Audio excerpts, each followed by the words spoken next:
Do I need a personal website? I definitely do. Let's find out if you do too. Most business owners think that personal websites are vanity projects. And yes, sometimes they are, but their impact on your business and your life should not be underestimated. Let's go through the most common advantages of having a personal website and the cases when you genuinely do not need one. By the end of this video, you will have a clear understanding of whether you really need one or not. Let's talk about some advantages of having a personal website, some pros. Reason number one, credibility and trust. When you try to interact with authorities, banks, investors, important people, influencers, or even potential hires you really want on your team, most of them will Google you or ask AI about you.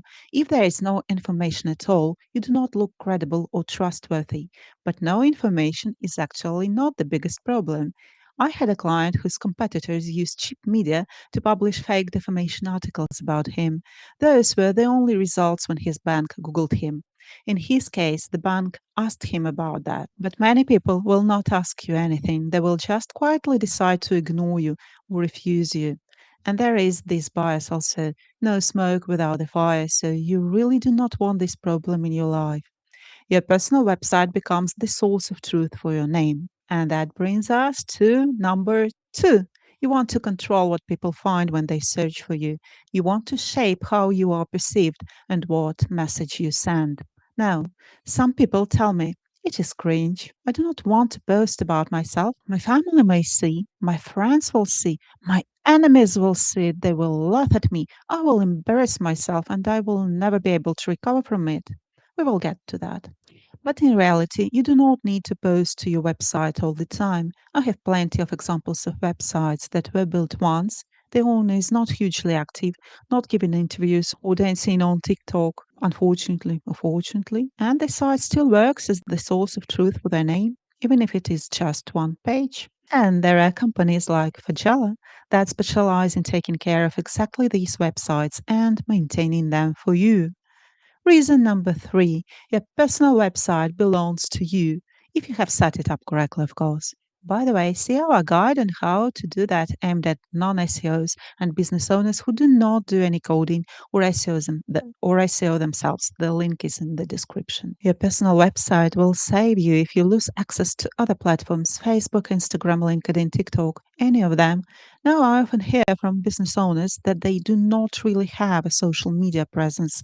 They might have empty profiles here and there, but they do not post and do not really check them. That is a separate personal brand problem, but you can lose access to those profiles too.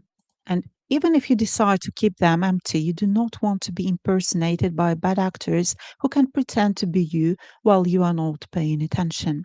Your personal website shows search engines and AI which profiles are truly yours and which are not. That alone is worth a lot. Reason number four, Google sometimes incorrectly maps you to someone else entirely. I would rather not name specific cases to avoid hurting people who have suffered from this, but I can show you on request. They range from AI confusing a business owner with a criminal who scammed people to mapping an innocent person to a serial killer. You can imagine the damage that causes. A personal website done right will help you either avoid these situations entirely or deal with them quickly when they happen. Reason number five is for more active people. I often hear I already have an About Me page on my company website. That is enough. Well, if you are an entrepreneur, at some point you will want to cash out and move on.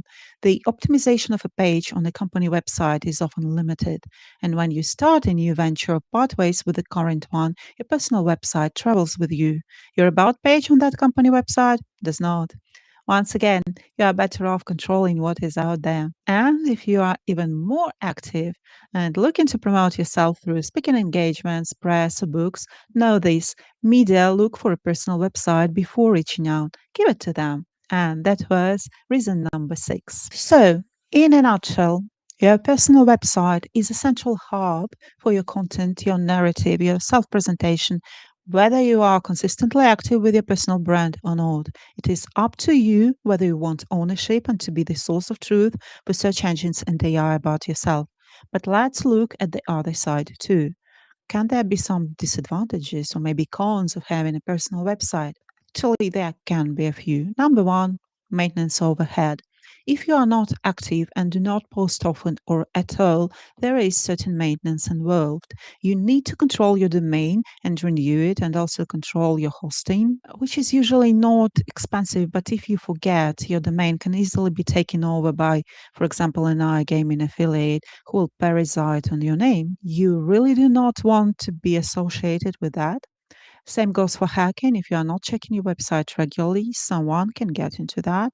The maintenance problem is not about money, it's about execution. At Fajela, we solve this for you, but if you decide to handle it yourself and do not do it consistently, sooner or later you may run into trouble.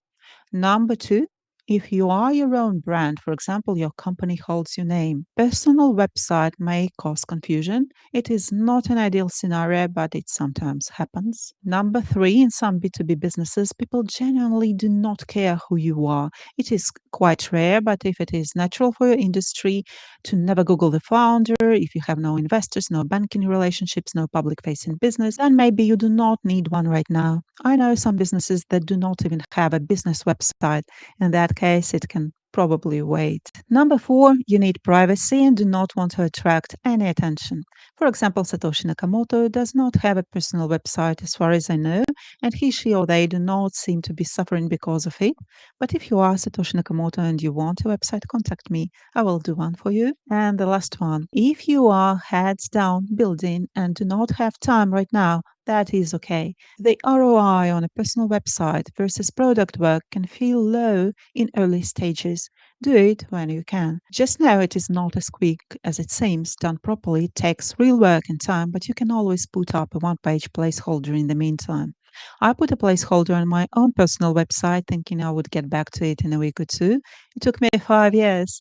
I was busy with my business and my work, so no judgment for those who are going through the same. See our recommendations for building a placeholder page in the description. Do you already have a personal website or are you still on the fence? Let me know in the comments. If you are not sure whether you need one, tell me what you do and I will give you my honest take. And if you want yours built by Fajela, the link is also in the description. See you in the next video.